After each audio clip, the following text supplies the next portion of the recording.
Chapter 1. Megan. I pulled the curtains open and looked down at the street. It was hot, too hot for London in the middle of July, and I was angry. I closed the curtains and returned to my mother's room. She lay in bed, and I could hear her breathing. She looked so thin, and I sat next to her and held her hand. "I'm not going," I said. "You can't send me away." I looked at my mother, and her face was white like the sheets and pillowcases. "It's only for a month, until I feel a little better, my darling," she said. "Then you can come home." Dr. Barnes stood on the other side of the bed. Has Megan got any friends? He asked Mrs. Brown, our home help. Mrs. Brown shook her head. "Megan doesn't have any friends," I heard her whisper. "She's a strange child." Friends? Of course I didn't have any friends. We moved to this part of London 6 months ago, and my new school was horrible. Mother didn't know. I didn't tell her about the bullies and the nasty text messages. Dr. Barnes put his glasses on. I could see that he didn't know what to do. We needed a miracle. Your mother is very unwell, Megan. He said. She needs to rest, and you can't stay here for the summer holidays. I don't want to leave you, Mum. You want to send me to the Highlands of Scotland to stay with Uncle Fraser, but I hate the countryside. I stood up and looked at the doctor. I'm not going, and you can't make me go. But Dr. Barnes could make me go, and he did.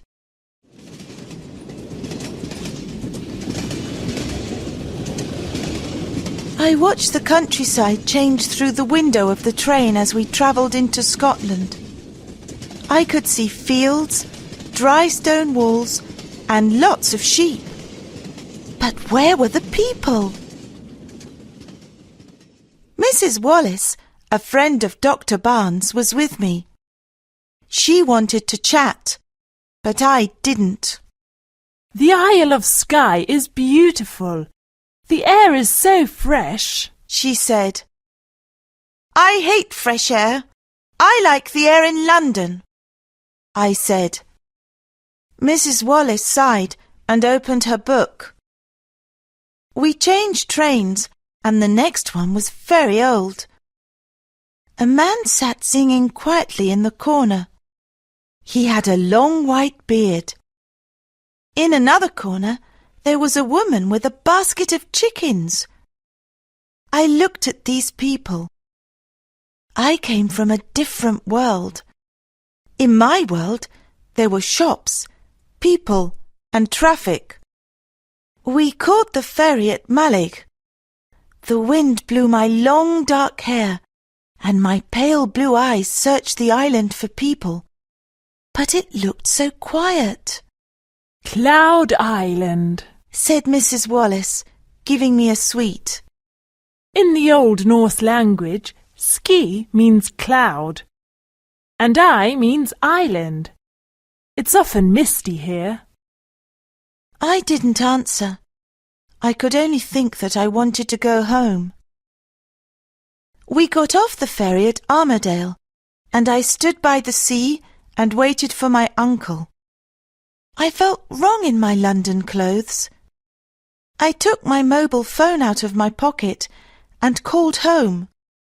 Mrs. Brown answered, but Mum was asleep. "Your uncle's here," said Mrs. Wallace.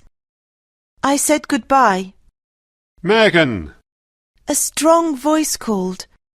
He was a tall man with wavy hair and a big smile. I'm over here. He disappeared behind some trees. Pulling my suitcase, I followed. But my uncle didn't have a car. He was standing next to a beige-coloured pony, and he put my suitcase into a little red trap. Chapter 2. The Croft. The journey was uncomfortable in the pony and trap as we trotted along the narrow roads, but it was fun too. I could see the bay, the seaweed, and the rocks, and smell the salty sea. Seagulls flew overhead. I looked at my uncle. He had my mother's smile, but they were very different. He saw me looking at him. So, this is your first visit to Skye, Megan. I'm so pleased you're here. He said. I want to bring Mum next time when she's better, I said. His eyes looked sad. I want her to come here too. And then he took a deep breath, and there was silence. We trotted on through a forest, and then we stopped at a place where the view of the mountains was spectacular. The Coolin Range, said Uncle Fraser. This is the best place to see the mountains. I got out of the trap and looked around. It was a magical place. There was a ruined castle and below a sandy beach. The waves crashed, and I thought I saw a silvery white horse playing in the water. It ran and jumped, and I am sure that I heard it call me. Uncle Fraser! I shouted. There's a white horse! He didn't hear me, and when I turned, the silvery white horse was not there. We got into the trap. I saw a silvery white horse down by the sea, I said. Uncle Fraser stopped and looked at me with surprise. Did you? But then he said no more. My mobile phone beeped. You have one new message, it said. I pressed read. Have a sad holiday. I pressed eliminate. It was from one of the horrible girls at school. I switched my phone off. I needed to forget about them. The roads were very narrow now. We're nearly home, said my uncle. I stared at him. We couldn't be nearly home. We were in the countryside. I could see some small houses, lots of animals and grass, but there was no town. Uncle Fraser turned right into a small track. Home, Darwin, Uncle Fraser said to the pony. Darwin walked slowly because there were chickens running in front of him. At the end of the track, there was a little white house with a front garden full of flowers. In one field, I could see 4 cows waiting patiently by the gate, and in another, there were some goats and a donkey. We're home, said Uncle Fraser. Welcome to White Heather Cottage. Chapter 3. No fridge. I was shocked. Uncle Fraser lived in a thatched white croft near the sea and surrounded by grass.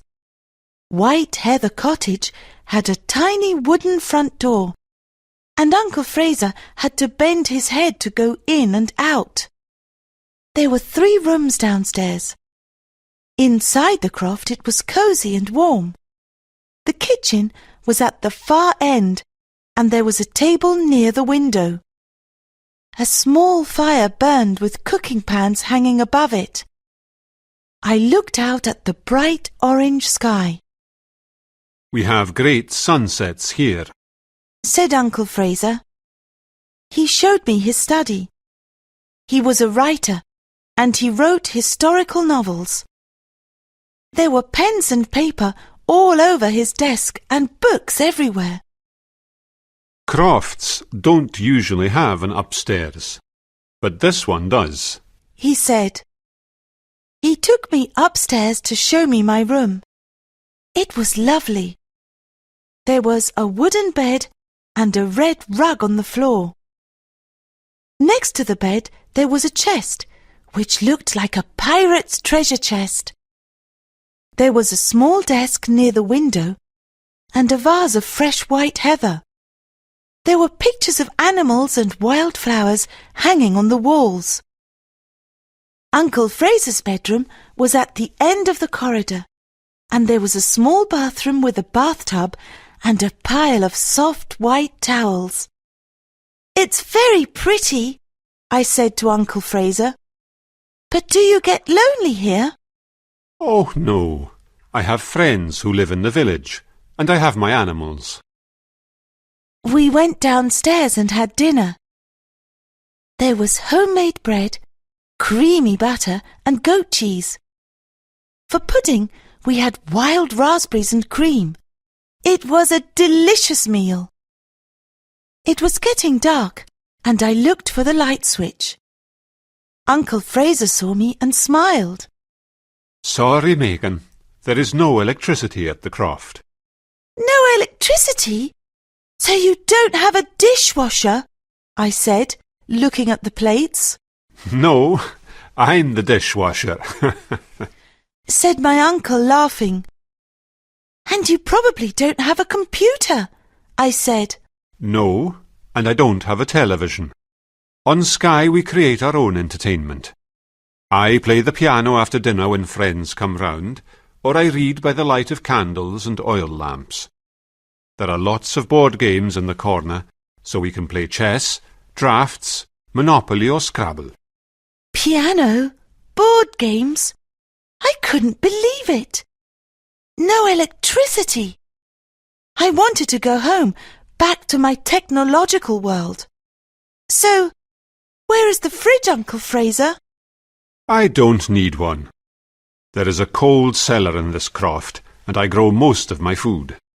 I milk the cows and goats early in the morning, so there is fresh milk every day, and I make my own cheese. I buy meat from the butchers when I want it. It's a perfect life, Megan. Perfect, I said to myself as I climbed the stairs to bed. I went into my bedroom and put the candle on my desk. I looked out of my window. The moon was bright, and there were so many stars. And standing in the heather stood a silvery white horse. Chapter 4. Dolly. I woke up, but there was something wrong. Then I knew what it was. It was the silence. There was no sound of cars or traffic.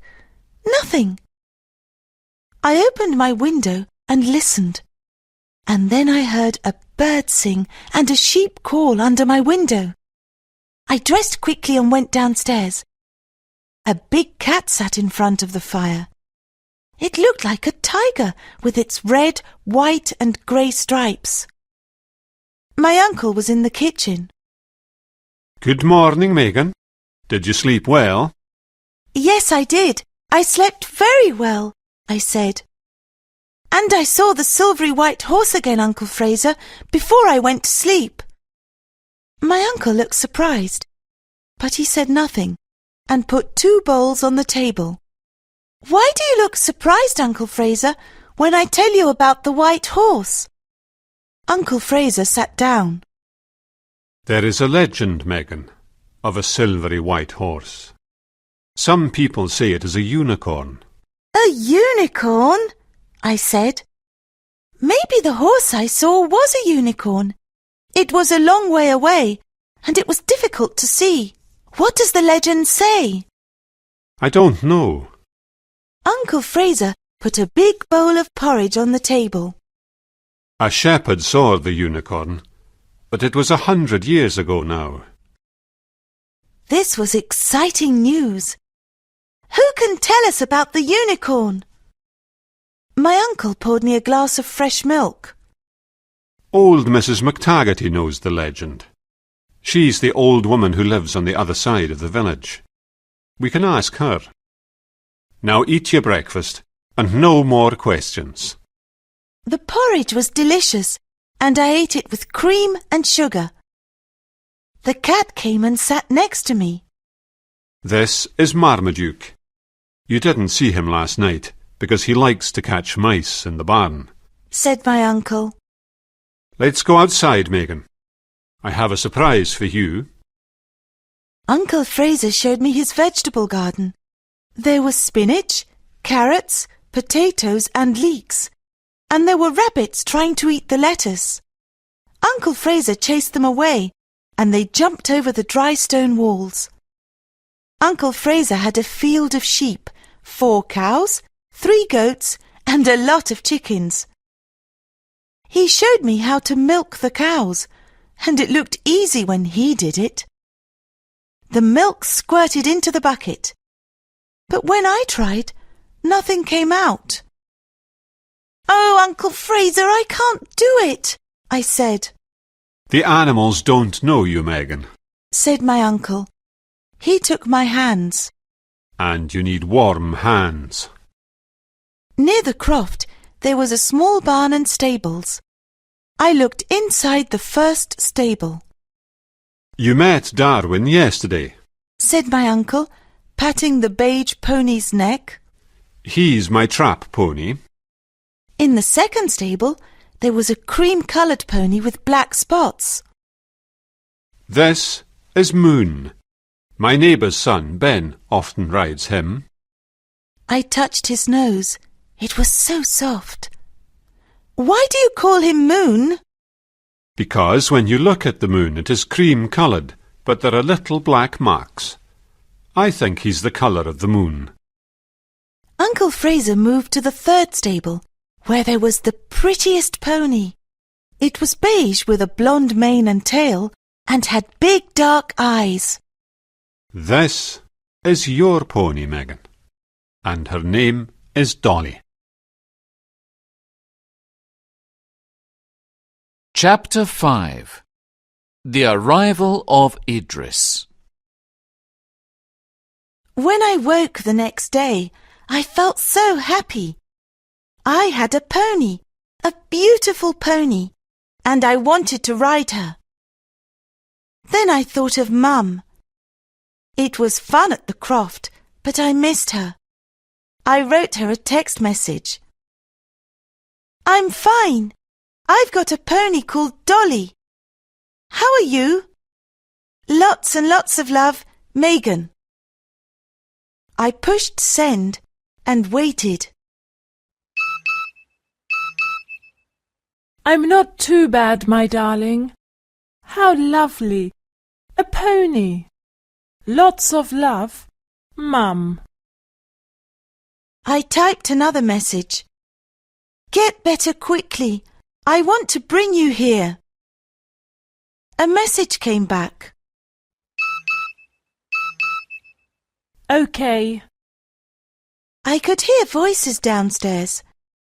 One was Uncle Fraser's, but there was someone with him. I went into the sitting room. A boy stood near the fire.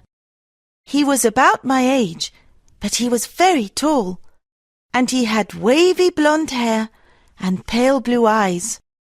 He was wearing jeans and a checked shirt, and he had a box in his hands. Megan, this is Ben, our neighbour. My uncle said. "Hi," I said. Hi, Megan. Ben gave me the box. I found this. He said as he opened it. We can look after it together. Inside the box was a baby otter. It looked at me. It was so sweet. Its name is Idris, Ben said. and I think it's hungry. Uncle Fraser knew what baby otters like for breakfast. He put some homemade bread in a bowl and poured milk on it. Then he added a little fish oil. Idris loved it. He ate it all and then licked the plate. "I think he wants some more," I said. Babies have lots of small meals. My uncle said. He needs a bed. You can find a box and some straw in the barn. So Ben and I made Idris a bed and put it in a corner of the sitting room near the fire. We introduced him to Marmaduke, who was not very pleased to see another animal in the house. Then, after lunch, my uncle appeared with the pony and trap. Come on, you two. We have to buy Megan some riding trousers, boots and a jacket. We are in the Highlands of Scotland, and sometimes mists come down, and it can get very cold. We drove into Portree, the main town on Skye. Portree in Gaelic means King's Port, said Ben. We went to the harbour and watched the boats. In Wentworth Street, my uncle bought the clothes I needed. Then we went to the post office, and I sent Mum a postcard with a Highland cow on it. Ben had dinner with us in the croft, and after dinner, Uncle Fraser played the piano. We sang hymns and old songs. Then we all sang the Skye Boat Song. Speed, bonny boat, like a bird on the wing, onward the sailors cry. Carry the lad that's born to be king, over the sea to Skye. Idris and Marmaduke thought we were very strange. Chapter 6. Scottish Mists. Ben came to the croft the next morning. He gave me a riding lesson, and then we decided to take Idris out for a walk and pick wild raspberries for tea. Don't forget your jacket, said Uncle Fraser. The weather looks uncertain. And don't go far. Okay, we both said. Idris was happy to go out with us. He ran and jumped among the wild flowers, and when we reached the small loch, he swam. Otters are playful animals, and Idris made a mud chute. He was very happy because now he could slide into the water. Ben and I sat in the warm sunshine and watched him. "Why did Uncle Fraser tell me to bring a jacket?" I said to Ben. "The weather's hot." Ben smiled. The weather's warm now, but it can change very quickly. We decided to pick some raspberries. There were some growing near a small wood, and we picked lots. Then we saw blackcurrants, so we went into the wood and Idris followed us. The blackcurrants were big and delicious. "Did I tell you I saw a unicorn?" I said to Ben as we walked along a little path. Ben laughed. Unicorns don't exist. That's what I thought, but Uncle Fraser said that a shepherd saw one here 100 years ago. There's a legend, he says, but we need to speak to old Mrs. McTaggarty. Ben turned and looked at me. You want to speak to Dolores McTaggarty? Do you know who she is? No, I said, eating some more blackcurrants. We went down another path. Some folks say she is a witch. She lives in the Black House. It's the croft on the headland down by the beach. She doesn't come to the village very often. Mr. Mackey, who owns the grocers in the village, takes her food. Why do the villagers think she's a witch? I asked. Because the wild animals come to her. Eagles fly down and sit on her hand. The red deer come to her door for food, and so do the seals. That doesn't mean that she is a witch, I said. Well, you can't go to her house alone. I'll come with you, Ben said, and then stopped and looked up at the sky. A cold wind blew, and the blue sky was now grey. We must go back, said Ben, and he put Idris in his pocket. We turned round, but the mist came down. The white mist swirled all around, and we couldn't see the path in front of us. We were lost. Walk slowly and hold my hand, said Ben. It was very cold, and soon our hair was wet. Thank goodness I had my jacket. Ben had a small torch and whistle tied on his jacket, but we were far from any houses and crofts. No one heard our calls. We walked on until suddenly there was a noise. It came from behind a tall tree. What was that? cried Ben, shining his torch. But I knew. Just in front of us, in the circle of torchlight, stood the silvery white unicorn.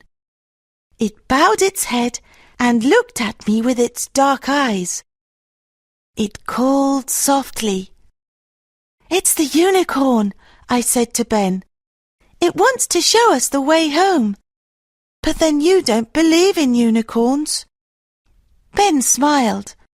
I didn't, but I do now. Let's follow it.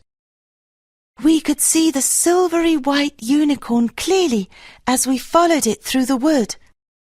Slowly and patiently it led us across the fields to White Heather Cottage.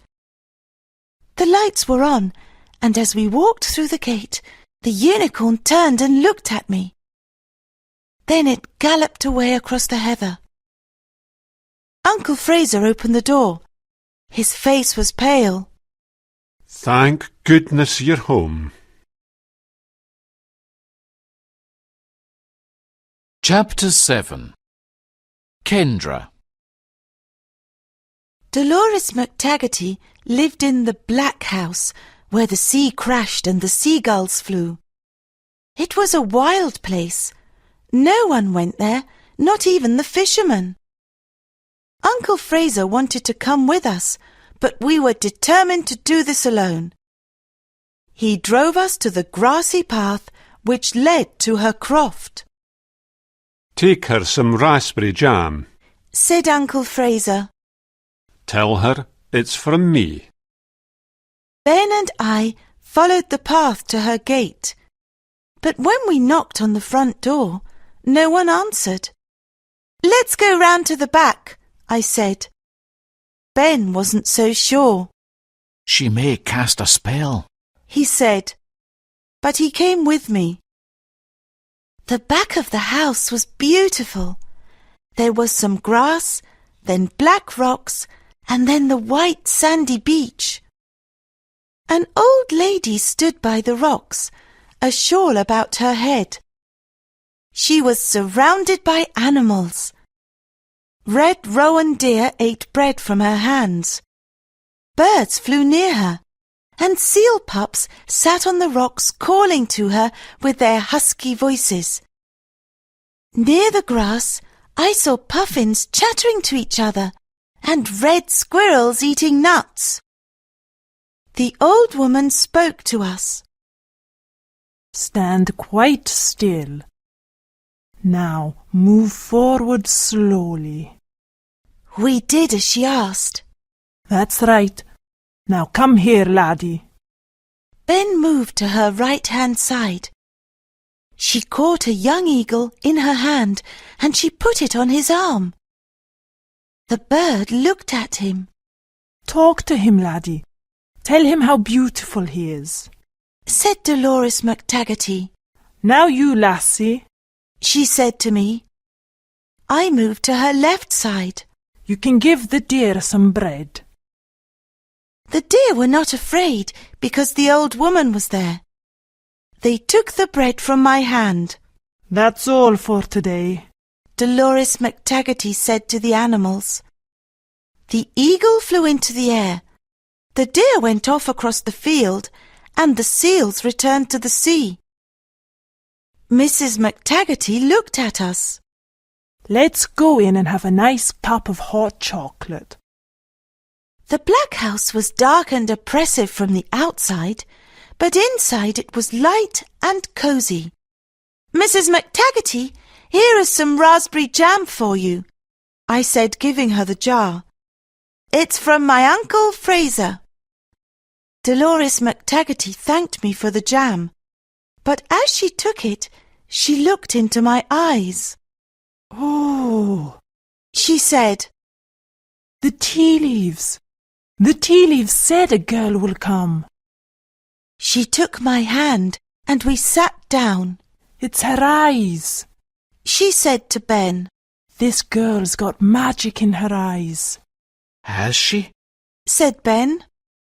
We came to speak to you about the unicorn. Dolores McTaggarty stared at us.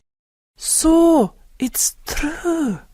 She whispered, Kendra, the last unicorn is back. The seals told me he was here.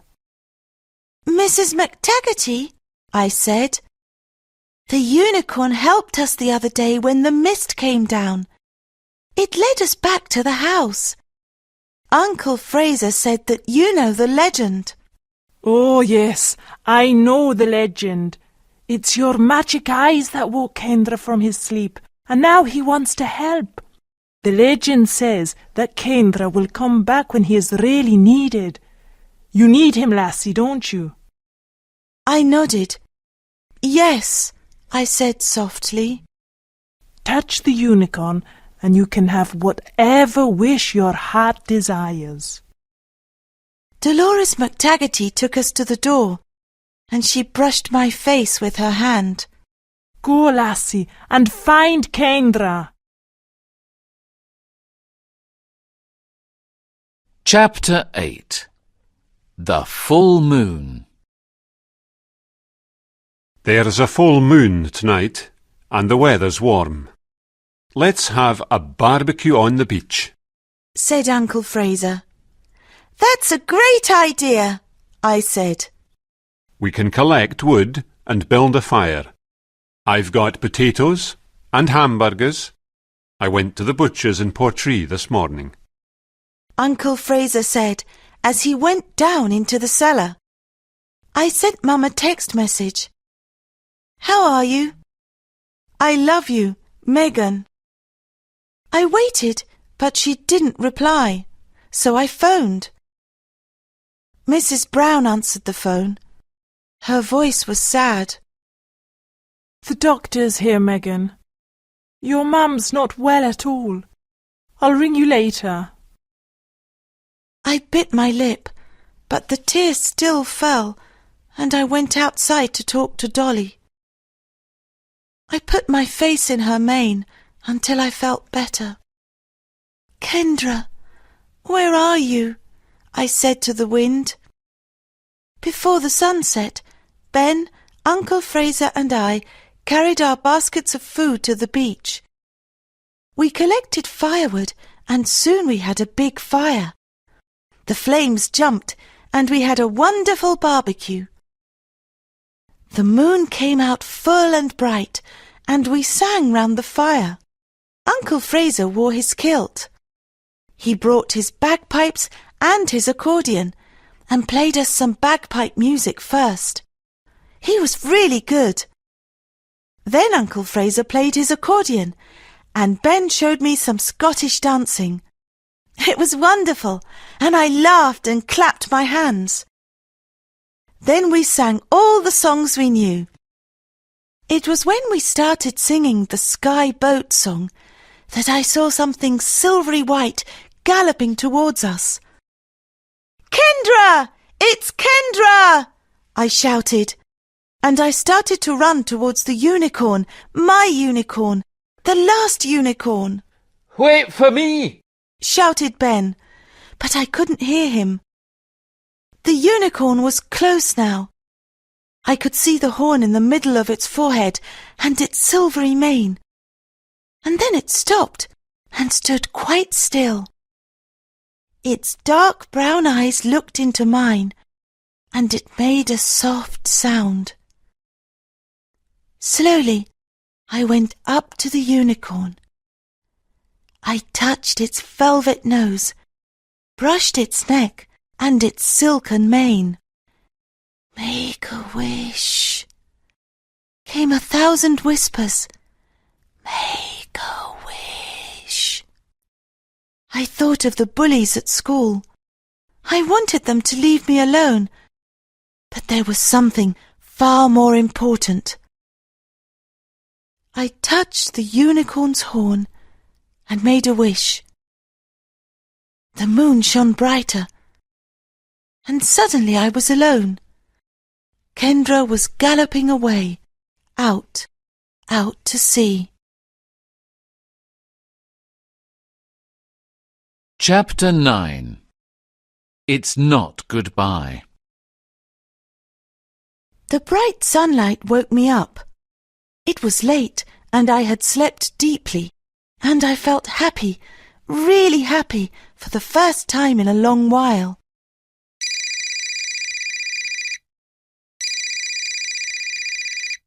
My mobile phone rang, and I jumped out of bed.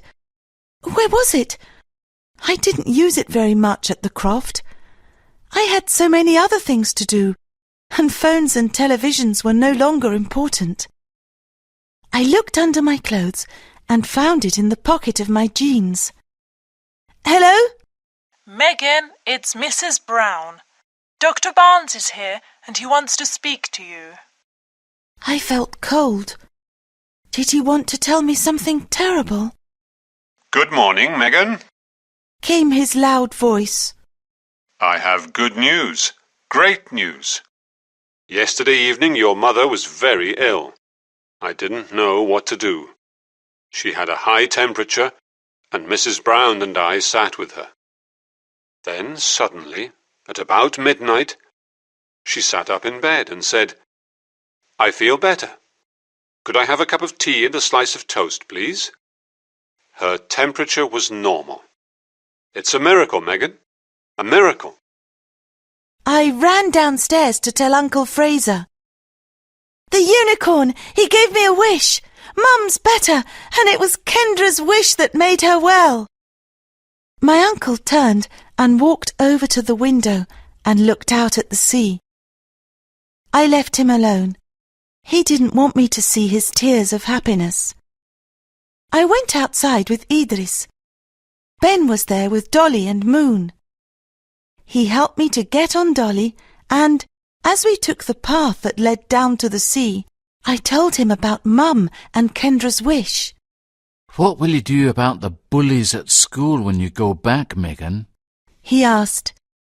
I'll speak to Mum when she's completely better, and to a teacher at school. It will be all right. I want you to come and visit me in London. I'll miss you, I said. I'll miss you more, said Ben. A month on Skye passed so quickly. I wanted to see Mum, but I didn't want to leave Ben, Uncle Fraser, the ponies and Idris. Ben and Uncle Fraser looked at each other. It was a secret look. Megan, you can't take Idris or Dolly back home, so we have a present for you, said Uncle Fraser. It's outside in the trap. Dolores McTaggarty gave it to me, and she thinks you will be happy together. Sitting on my suitcase was a beautiful Cocker Spaniel puppy. Thank you, I said, and I hugged them. She's beautiful, but I don't want to leave you. We can write and speak on the phone, and you can come back soon, said Ben. Come back with my sister, Uncle Fraser said as he kissed my cheek. Come for New Year. We call it Hogmanay in Scotland. We have wonderful celebrations in the village. There is a custom here which brings good luck for the coming year. When the clock strikes midnight, some of us from the village go to Betty McAllister's house. We take a piece of bread, some money, and some coal. All these things bring good luck. The coal is so that the house is always warm. The bread is so there is always food to eat, and the money so that there is always money. Then we throw ashes out of the back door. Why do you do that? I asked. It's the old year leaving. continued Uncle Fraser. Then we have a party. Said Ben. My uncle smiled. A fine party. He said. We sing and dance until morning. Do come, Megan. I looked at them. Hogmanay on Skye and Betty McAllister's party, singing songs round the piano with Uncle Fraser, Ben and Mum. I wanted this more than anything else in the world. Yes, I said, and I hugged my uncle again. Then it was time to go. We rode in the trap to Armadale, and when we passed the ruined castle, I thought I saw a silvery white horse arching its neck and galloping in the waves. "Goodbye, Kendra," I whispered, and on the salty air there came a cry as the little white horse called out to me.